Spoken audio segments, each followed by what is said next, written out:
નમસ્કાર ગુજરાત। આજના મુખ્ય સમાચારની અંદર અંબાલાલ પટેલે કહ્યું એટલે પાકું, નદીઓમાં પૂર આવશે। ગુજરાતના મુખ્યમંત્રીની સૌથી મોટી જાહેરાત, નવો કાયદો, આખું ગુજરાત એક કાયદો।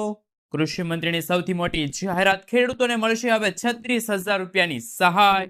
ખાતરની અછતને લઈને વિરોધ યથાવત। વરસાદ ખેંચાતા ખેડૂતોની ચિંતા વધી ગઈ છે। ગુજરાત સરકારની સૌથી મોટી જાહેરાત, ખેડૂતોના ખાતામાં આવશે 5,000 રૂપિયાની સહાય અને 75% સબસિડી મળશે। ધન ખાતા ધારકો આપે ધ્યાન, આખરે ખેડૂતોની જીત થઈ ગઈ છે। સમૃદ્ધ ગુજરાતમાં ખેડૂતોના દેવા માફ થશે।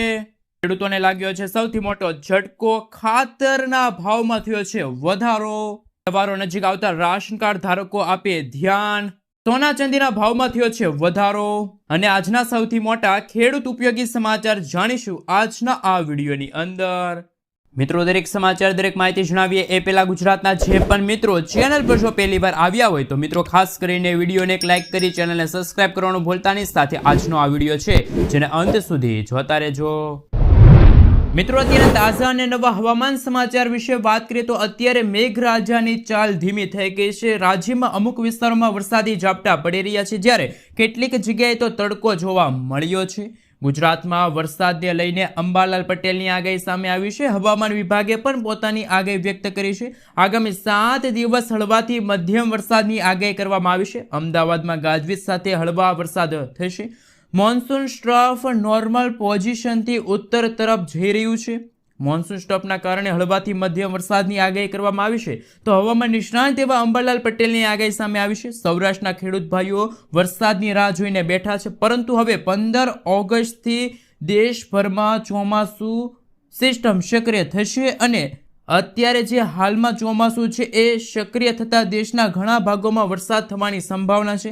અરબ સાગરમાં સાયક્લોનિક સર્ક્યુલેશનના કારણે અરબ સાગર પણ સક્રિય થશે।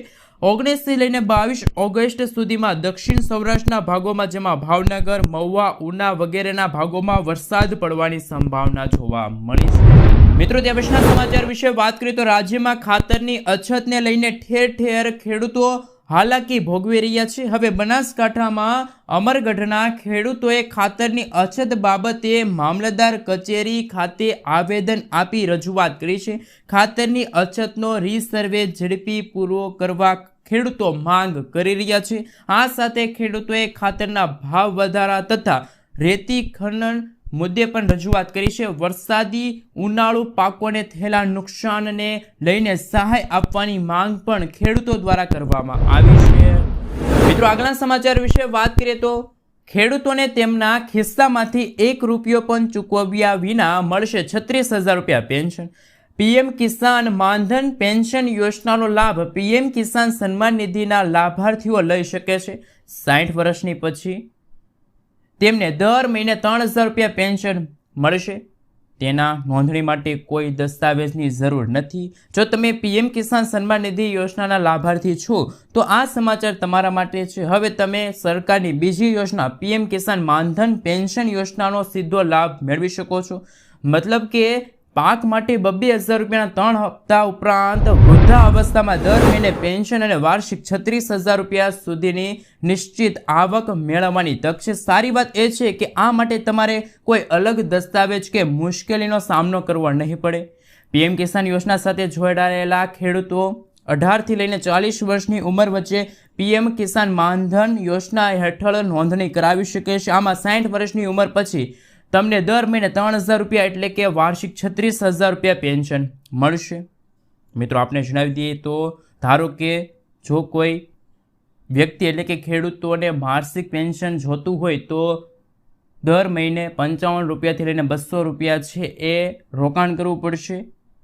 ધારો કે જો તમે 40 વર્ષની ઉંમરે દર મહિને 200 રૂપિયાનું સૌથી વધુ યોગદાન પસંદ કરો છો તો તમારી 6,000 રૂપિયાની રકમમાંથી વાર્ષિક 2,400 રૂપિયા કાપવામાં આવશે। બાકીના 3600 રૂપિયા તમારા ખાતામાં જમા થશે। મિત્રો, ત્યાં પછીના સમાચાર વિશે વાત કરીએ તો સરકાર દ્વારા દર મહિને રાશન કાર્ડ ધારકોને મફત અનાજ આપવામાં આવે છે। સરકારનો મુખ્ય ઉદ્દેશ દરેક જરૂરિયાતમંદ વ્યક્તિ સુધી રાશન પહોંચાડવાનો છે। હવે ઓગસ્ટ મહિનો શરૂ થઈ ગયો છે અને મફત અનાજનું વિતરણ પણ ઓગસ્ટ મહિનાની શરૂઆતના દિવસથી જ પ્રારંભ કરી દેવામાં આવ્યું છે। રાશન કાર્ડ ધારકો માટે એક મહત્વપૂર્ણ સમાચાર સામે આવ્યા છે. જન્માષ્ટમીના તહેવારો વધુ સારી રીતે ઉજવી શકે એ માટે પરિવારોને રાહત દરે વધારાની ખાંડ અને ખાદ્ય તેલ વિતરણ કરવાની સરકારની સૌથી મોટી જાહેરાત છે.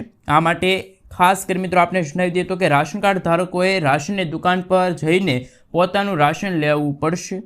ચણા કાર્ડ દીઠ 30 રૂપિયા પ્રતિ કિલો, તુવેર દાળ 50 રૂપિયા પ્રતિ કિલોના રાહત દરે વિતરણ કરવામાં આવશે. NFSA હેઠળના અત્યોદય તથા અગ્રતા ધરાવતા દરેક કુટુંબો તથા નોન NFSA BPL કુટુંબોને મીઠું 1 રૂપિયા પ્રતિ કિલોના ભાવે મળશે. જન્માષ્ટમી અને દિવાળીને વધુ સારી રીતે ઉજવી શકે એ હેતુથી કુટુંબ દીઠ 1 લીટર સિંગતેલ માત્ર 100 રૂપિયાના પાઉચમાં મળી રહેશે અને ખાંડ માત્ર 22 રૂપિયાના રાહત દરે આપવામાં આવશે. મિત્રો આગળના સમાચાર વિશે વાત કરીએ તો શું ખેડૂતો આંદોલન ઉપર ઉતરશે? કિસાન સંઘે ખાતરની અછત અંગે પણ સવાલો ઉઠાવ્યા છે. ખેડૂતોને સમયસર જરૂરિયાત મુજબ ખાતર ન મળતું હોવાથી ખેતી પાકને અસર પડી રહી છે. કિસાન સંઘે ખાતરની કાળાબજારીનો મુદ્દો ઉઠાવતા કહ્યું કે સરકારી સબસિડીવાળા ખાતરનું કાળાબજાર થઈ રહ્યું છે. કેટલીક જગ્યાએ તો આ ખાતર સહકારી મંડળીઓ મારફતે ખાનગી કંપનીઓને વેચાઈ રહ્યું છે, જે એક ગંભીર ગુનો છે. સબસિડીવાળું ખાતર ખાનગી કંપનીઓને જતું પણ પકડાયું છે. જો સરકાર દ્વારા યોગ્ય પગલાં લેવામાં નહીં આવે તો ખેડૂતો રસ્તા ઉપર ઉતરીને આંદોલન કરશે. મિત્રો આગળના સમાચાર વિશે વાત કરીએ તો CNG ગેસના ભાવમાં થયો છે વધારો. કેન્દ્ર સરકારે નેશનલ ગેસની કિંમતોમાં વધારો કરતા જ હવે આગામી સમયમાં PNG સહિતના ગેસના ભાવમાં વધારો થવાના છે. જેમાં ગુજરાત રાજ્ય સરકારની કંપની ગુજરાત ગેસ દ્વારા 1લી તારીખથી જ વાહનો માટેના CNGના ભાવમાં પ્રતિ કિલોએ 1 રૂપિયાનો વધારો કરવામાં આવ્યો છે. તેના પગલે અદાણી ગેસ પણ હવે ભાવ વધારો કરે તેવા સંકેત છે. CNGનો નવો ભાવ ₹80.26 પ્રતિ કિલો થયો છે. મિત્રો આગળના સમાચાર વિશે વાત કરીએ તો નવો કાયદો આખું ગુજરાત એક કાયદો. ગુજરાતમાં UCC લાગુ કરવા અંગે મુખ્યમંત્રી ભૂપેન્દ્ર પટેલની અધ્યક્ષતામાં બેઠક યોજાઈ હતી. આ બેઠકમાં UCC કમિટીના સભ્યો પણ હાજર રહ્યા હતા. આ બેઠકમાં UCCના રિપોર્ટને લઈને ચર્ચા કરાઈ હતી. UCCની સમિતિએ લોકો સાથે ચર્ચા કરી હતી. નાગરિકો અભિપ્રાયને લઈને બેઠકોમાં ચર્ચા કરાઈ હતી. 1 મહિનામાં રિપોર્ટ રાજ્ય સરકારને સોંપી શકે છે. ચોમાસુ સત્ર દરમિયાન રિપોર્ટ રાજ્ય સરકારને સોંપાઈ શકે છે. UCC લાગુ કરવા 6 મહિના જેટલો સમય લાગી શકે છે. સાથે સાથે મિત્રો જો વધુ માહિતી મેળવીએ તો શું છે UCC કાયદો? UCC એટલે સમાન નાગરિક સંહિતા, જેને આપણે સરળ શબ્દોમાં કહીએ છીએ તો એક દેશ એક કાયદો. ભારતમાં તમામ નાગરિકો માટે એક સરખો કાયદો હોવો જોઈએ, પછી ભલે તેનો ધર્મ કે જાતિ કોઈ પણ હોય. હાલમાં વિવિધ ધર્મો માટે લગ્ન, છૂટાછેડા, દત્તક લેવાના નિયમો, વારસા અને મિલકત સંબંધિત અલગ અલગ કાયદા છે.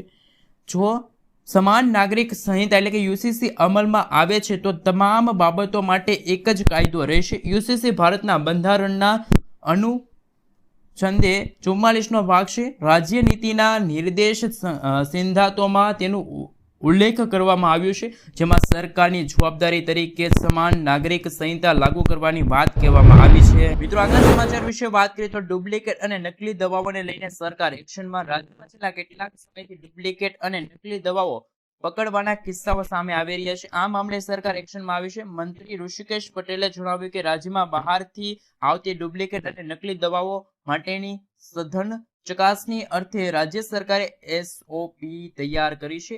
SOP અમલીકરણ માટે ડુપ્લિકેટ અને નકલી દવાઓ સામે ઝીરો ટોલરન્સ અપનાવનારા ગુજરાત દેશનું પ્રથમ રાજ્ય બન્યું છે. મિત્રો આગળના સમાચાર વિશે વાત કરીએ તો વરસાદ ખેંચાતા ખેડૂતોની ચિંતા વધી. ખેતરોમાં વાવેલા પાક નિષ્ફળ થવાની ભીતિ. ગુજરાતમાં છેલ્લા 10 દિવસથી વરસાદે વિરામ લીધો છે.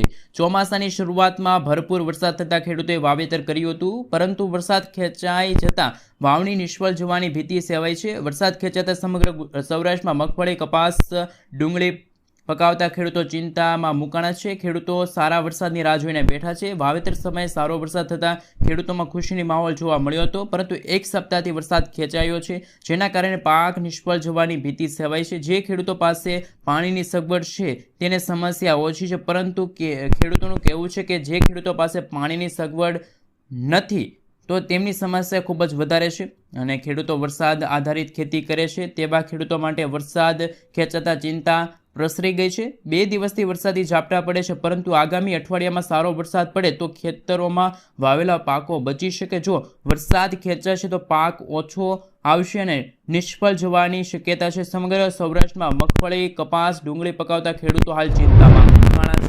મિત્રો, આગળના સમાચાર વિશે વાત કરીએ તો જનધન ખાતા ધારકો આપે ધ્યાન. ગુજરાતમાં અત્યાર સુધી પ્રધાનમંત્રી જનધન યોજના હેઠળ 1,94,00,000થી વધુ બેંક ખાતા ખોલાવવામાં આવ્યા છે.